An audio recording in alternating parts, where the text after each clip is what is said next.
Hi friends, வணக்கம். எல்லோரும் எப்படி இருக்கீங்க? நலமாக இருக்கணும் வேண்டிக்கிறேங்க. இன்றைக்கி வீடியோ எப்பவும் போலயே உங்களுக்கு யூஸ்ஃபுல்லாக தான் இருக்கும். நம்ம சேனல் முதல் பார்க்குறீங்களா, மறக்காமல் சப்ஸ்கிரைப் பண்ணுங்கள், லைக் பண்ணுங்கள், ஷேர் பண்ணுங்கள், ஹைப் பண்ணிக்கோங்க. அந்த நோட்டிஃபிகேஷன் பெல்லாம் கிளிக் பண்ணிக்கோங்க. இன்றைக்கி நான் சுண்டக்காய் வற்றல் பொடி தாங்க ரெடி பண்ணி காட்ட போகிறேன். சுண்டக்காய் வற்றல் நான் காட்டி இருக்கிற அளவுக்கு எடுத்துக்கோங்க. எடுத்து நல்லா வறுத்துக்கோங்க.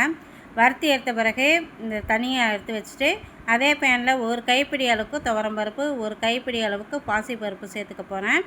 பருப்பு அளவு அதிகமாக சேர்த்துக்கிட்டிங்கன்னா உங்களுக்கு சுண்டக்காய் கசப்பு தெரியாதுங்க. சுண்டக்காய் வத்தல் பொடி கசப்பும் இருக்காது, துவர்ப்பும் இருக்காதுங்க. நார்மலாக நம்ம வீட்டில் அரைக்கிற இட்லி பொடி டேஸ்ட்டுக்கு தாங்க இருக்கும். ஒரு ஸ்பூன் அளவுக்கு மிளகு, ஒரு ஸ்பூன் அளவுக்கு சீரகம் சேர்த்துட்டு ஒரு 7-8 மிளகாய் சேர்த்து நல்லா வறுத்துக்கலாம். இதோட ஒரு கைப்பிடி அளவுக்கு காஞ்ச கருவேப்பிலையோ பச்சை கருவேப்பிலையோ சேர்த்துக்கோங்க. நல்லா வறுத்துட்டு மிக்ஸி ஜாருக்கு மாற்றிக்கலாங்க. இதோட வறுத்து வச்சுருக்கிற சுண்டைக்காயும் சேர்த்து நல்லா பவுடர் பதத்துக்கு அரைச்சி எடுத்துக்கலாங்க. இந்த பவுடர் நம்ம சாதத்தோடு மிக்ஸ் பண்ணி சாப்பிட்டுக்கலாம். இல்லை தோசை ஊற்றுறீங்கன்னா அந்த தோசையில் தூவி விட்டுட்டு சாப்பிட்லாம். எப்படி இட்லி பொடியை தூவிட்டு நம்ம பொடி தோசை சாப்பிட்றோமோ அதே மாதிரியே சாப்பிட்லாங்க. இதில் கொஞ்சமாக பெருங்காயத்தூள் சேர்த்துக்கிட்டிங்கன்னா உங்களுக்கு செரிமானம் ஆகிடும். இதோட பொடிக்கு தேவையான அளவுக்கு கல் உப்பு சேர்த்துக்கலாங்க. உப்பு மட்டும் கொஞ்சம் கம்மியாக சேர்த்துக்கோங்க. உப்பு அளவு அதிகமாக போச்சுன்னா இந்த பொடியை சாப்பிட முடியாது. இப்போயே சொல்லிடுறேன். இப்போ அரைச்சி எடுத்து அந்த பொடியை நல்லா ஆற வச்சு எடுத்துக்கலாங்க. பாருங்கள், பொடி இப்படி தாங்க இருக்கும், கலர்ஃபுல்லாலாம் இருக்காது. நம்ம பருப்பு உடைய அளவு அதிகமாக போட்டிருக்கிறதுனால இந்த கலர்லாம் தான் இருக்கும். இந்த பொடியை அப்படியே ஸ்டோர் பண்ணி வச்சுக்கிட்டிங்கன்னா தினமுமே இந்த பொடியை போட்டு நம்ம சாப்பிட்ற சாப்பாடோடைய டிஃபனோடையே சேர்த்து வச்சு சாப்பிட்லாங்க. இப்போ நான் இட்லி பொடியை அரைச்சி வச்சுருக்கேன். அதோட இந்த பொடியை கொஞ்சமாக மிக்ஸ் பண்ணி வச்சுக்க போகிறேன். வீட்டில் யாருக்கும் தெரியாது. நைட்டு நான் தோசைக்கு இந்த பொடி தான் கொடுத்தேன், அவங்களுக்கு தெரியவே தெரியல. ஆனால் இதை வச்சு சாப்பிட்டு பாருங்கள், இந்த மூட்டு வலி முழங்கால் வலி எல்லாமே சரியாக போயிடுங்க. இந்த பொடியை அப்படியே பத்திரமா ஒரு பாட்டிலில் ஸ்டோர் பண்ணி வச்சுக்கோங்க. தேவைங்கிறப்ப எடுத்து யூஸ் பண்ணிக்கலாங்க. நீங்கள் சாதத்தில் போட்டு சாப்பிட்றீங்கன்னா கொஞ்சம் நெய்யோ இல்லை நல்லெண்ணெய்யோ சேர்த்து மிக்ஸ் பண்ணி சாப்பிட்டிங்கன்னா டேஸ்ட்டு சூப்பராக இருக்குங்க. இதை அப்படியே இந்த மாதிரி ஒரு பாட்டிலில் ஸ்டோர் பண்ணி எடுத்து வச்சுக்க போகிறேன். பொடி தோசை கேட்டாங்கன்னா இந்த பொடி தோசையை நீங்கள் செஞ்சு கொடுத்துருங்க. ஹெல்த்தியாகவும் இருக்கும், டேஸ்ட்டாகவும் இருக்கும். கண்டிப்பாக ட்ரை பண்ணி பாருங்கள்.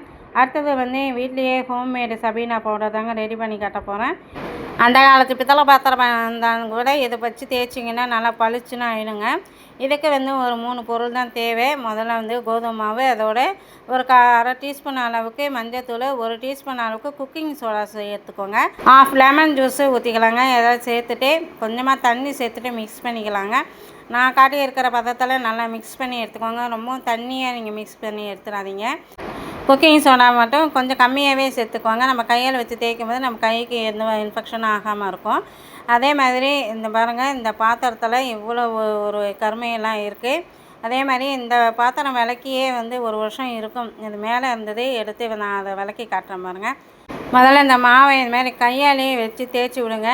நம்ம கை எடுத்து வச்சு தேய்க்கும் போது இந்த பாத்திரம் இன்னும் நல்லா பளிச்சுன்னு ஆகிடும். நல்லா தேய்ச்சி ஒரு 10 நிமிஷம் மட்டும் ஊற வச்சுட்டு அதுக்கப்புறம் நீங்கள் ஸ்க்ரப்பரை வச்சு தேய்ச்சி பாருங்கள். நல்லா பளிச்சுன்னு ஆகிடுங்க. நம்ம கையால் தேய்க்கும் போதே இந்த பாத்திரம் நல்லா பளிச்சுன்னு ஆகிடுச்சு பாருங்கள். நம்ம தேய்க்க தேய்க்க கருமை எல்லாமே போயிடும். கையால் தேய்க்கும் போதே நமக்கு பாதி அளவு சுத்தமாகிடுங்க. அதுக்கப்புறம் ஸ்க்ரப்பரை வச்சு தேய்ச்சிங்கன்னா முழுசுமே சுத்தமாகிடும்.